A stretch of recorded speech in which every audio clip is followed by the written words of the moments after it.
2021 NFL Draft is filled with can't-miss prospects for each of these teams. Let's get into my official mock draft.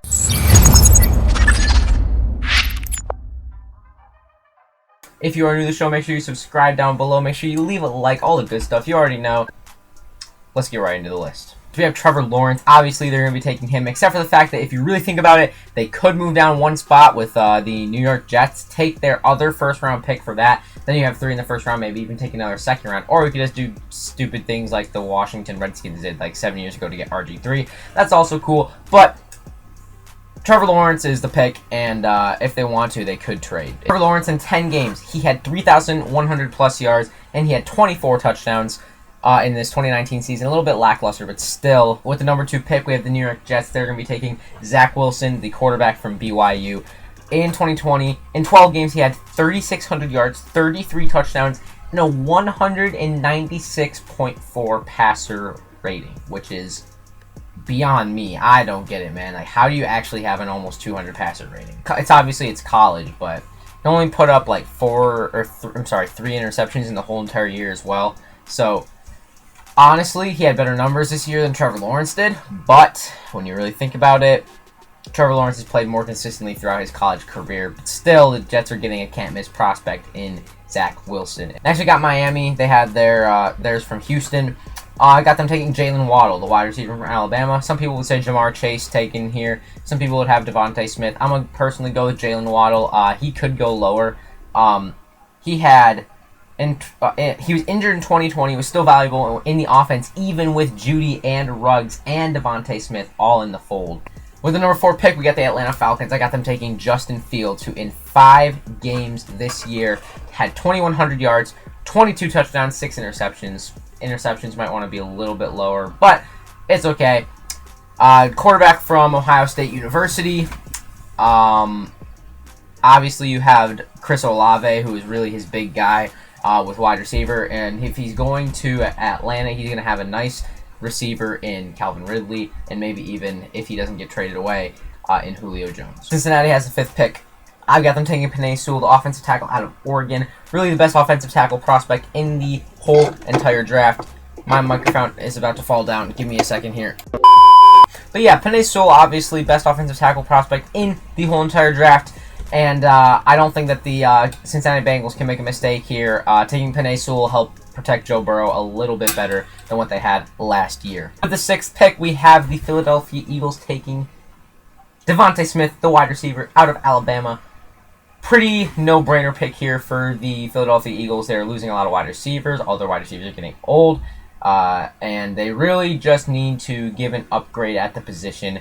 And Jalen Reagor by himself, not going to be able to do that. And really, Deshaun Jackson and Alshon Jeffrey are just way too old to play at this point. Detroit with the 7th pick of the NFL Draft. I have them taking Micah Parsons, linebacker, Penn State University. 5 games this year, he had 101 total tackles.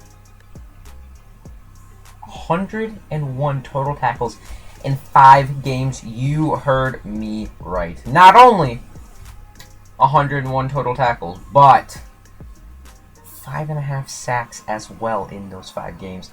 Talk about a dynamic player, maybe even more dynamic than Justin Simmons was coming out of last year's draft. Or not Justin Simmons, rather, Isaiah Simmons. With the 8th pick in the NFL Draft, I have the Carolina Panthers taking Trey Lance, the quarterback out of North Dakota State University. 1 game this year, you can't really go off of that. He is more of a running quarterback. He only had 150 yards passing. I think he's going to be a lot more of a Josh Allen who can really step up and make a big play, but has good running ability. And Trey Lance, I think, will be much like Teddy Bridgewater as well, who the Carolina Panthers have right now, and just a younger version. And if he sits behind Teddy Bridgewater for a year or 2, it'll be even better for him. The 9th pick of the NFL Draft, I have the Denver Broncos taking Caleb Farley, the cornerback out of Virginia Tech. 2019, he had 4 interceptions, and really, they went on like a 4 or 5 game win streak at the end. He is a big reason why he started to step up at that point.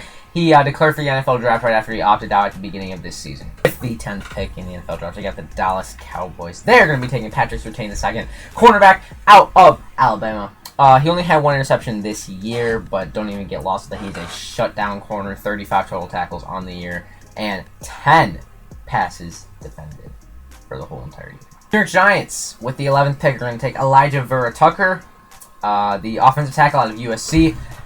Simply put, protect Daniel Jones. Los Angeles Chargers are going to be taking Rashawn Slater, the offensive tackle out of Northwestern. They had an atrocious O-line, really, in 2020. A young quarterback needs good pass protection, so protecting Justin Herbert is really going to be on the top of their priorities this year, as well as tooling up that defense. Minnesota Vikings are going to take J.C. Horn, the cornerback out of Carolina, to try to tool up that defense once again. Mike Zimmer said that this past year his defense was the worst that he's ever had it. They're probably losing that one safety, Harris, and also Harrison Smith might be a goner. You never know. He might demand a trade, and their offense is looking nice and sprout, but the defense definitely needs some tooling up. The New England Patriots, with the, I believe it's the 15th pick, are going to take a man who I have falling a little bit in this draft in Jamar Chase, the wide receiver out of LSU, and let me tell you why. This guy had over 1,700 yards, 20 touchdowns in just 12 games this year. He could be going higher. Don't get me wrong about that. He's definitely one of the best in the draft. Some people are like, oh, well, he's better than Jalen Waddle. I just think situationally, the Dolphins should be taking Jalen Waddle first, but the New England Patriots would be getting a very good wide receiver out of Jamar Chase. Arizona Cardinals are going to take Najee Harris with the 16th pick in this draft. He had 1,400 yards and 26 touchdowns in 2020 for Alabama. It's still crazy again to think how they had that, and they had Mac Jones with Devontae Smith as well going on in there. That is just absolutely insane. Las Vegas Raiders are going to take Greg Rosso, the defensive end out of Miami. You already know that they're trying to go for J.J. Watt. They need to help Max Crosby on that defensive line, and the defense is just, they kind of pick the wrong player a lot, the Raiders. Ever since John Gruden's been coming, they've been picking a player that they kind of reached for, like Damon Arnett. The Miami Dolphins, with the 17th pick, will be taking Travis Etienne, the running back out of Clemson. 2020 was like a 967-yard year, something like that. I think he might have been injured a little bit of that, but let's go back to 2019 to check his stats, because this is why he's going to be drafted at this position. He had 1,690 yards and 19 touchdowns on like 140-some carries in 2019. Washington football team, who for some reason does not want to change their name still, are going to take Mac Jones, the quarterback out of Alabama. Chicago Bears are going to take Christian Darrisaw, the offensive tackle from Virginia Tech.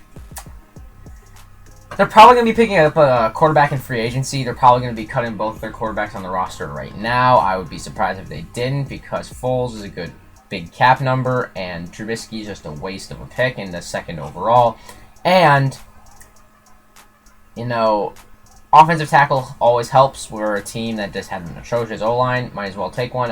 He plays more of a left tackle. The blind side of the quarterback, the most important position. Good to find one of those sooner rather than later. The Indianapolis Colts are going to take Terrace Marshall Jr., the wide receiver out of LSU. 48 receptions, 748 yards in 2020. But the big reason for that was because he had to share the field with Jamar Chase, and the year prior he had better numbers, and he had to share the field with both Jamar Chase and Justin Jefferson. The Tennessee Titans are going to take Levi Onwuzurike. I don't even know, guys. Anyway, the defensive tackle out of Washington. 45 tackles, 2 sacks in just a couple games this year. Dynamic player, very, very fit, very strong, very athletic, very fast up at the line. Might as well go ahead and take him if you are the Tennessee Titans, who need a lot of pass rush help. New York Jets are going to take Kadarius Toney, the wide receiver out of Florida. 70 receptions, 982 yards, 10 touchdowns this year. And AFC East team except for the Bills taking a wide receiver who the Bills don't even need a wide receiver. They need to cut a wide receiver. They need to cut John Brown. Okay, no offense. I love John Brown, but we need cap space. We need to trade for Khalil Mack. Now, do it. Pittsburgh's going to take Trey Hill, the center out of Georgia. They lost Maurkice Pouncey, and they definitely need to fill that hole, or else Big Ben's just definitely going to die on the field. Jalen Mayfield, the offensive tackle out of Michigan. Simply put, protect Trevor Lawrence. That's all they need to do. Cleveland Browns are going to take Christian Barmore, the defensive tackle out of Alabama. They need a little bit more than just Myles Garrett because they're literally putting everything on Myles Garrett and Sheldon Richardson. And if you got this guy, Christian Barmore, then you definitely will be giving him a little bit more help. And this team's defense, if they can find a corner in the second round that's any good, they will definitely be on track to make a serious run once again. The Baltimore Ravens are going to take Jalen Phillips, defensive end out of Miami. You know they're losing Matthew Judon. Probably Calais Campbell's another one that they could lose. So if you go and pick up Jalen Phillips out of Miami, 45 tackles and 8 sacks this year, by the way. They're probably going to be set. Their defense is just going to be as dominant anyway, so New Orleans is going to take Tyson Campbell, the cornerback out of Georgia. Green Bay are just going to take Marquez Stevenson, the wide receiver out of Houston. Bottom line, you need to convince Aaron Rodgers that he needs to play here and contend for a championship. Buffalo Bills, I've got them taking Kwity Paye, the defensive end out of Michigan. In 5 games, he had 2 sacks and 16 tackles. But even his numbers from the past few years have shown he needs to be taken in the first round, and the Bills definitely need some defensive line help. The Kansas City Chiefs are going to take Davion Nixon, the defensive tackle out of Iowa. They need somebody to help Chris Jones. He had 45 tackles and 5.5 sacks, by the way, in his 10 games that he had this year. But yeah, Frank Clark and Chris Jones need a little bit more help. They weren't getting much pass rush, and that's why they lost the Super Bowl. No pass rush and a lack of protection from the pass rush. And the Super Bowl champions, Tampa Bay, they're going to take Carlos Basham, the defensive end out of Wake Forest, who had 28 tackles and 5 sacks this year. If you did enjoy, please like, comment any changes you would make to the list. Subscribe if you haven't already. We will see you guys in the next one. Peace out.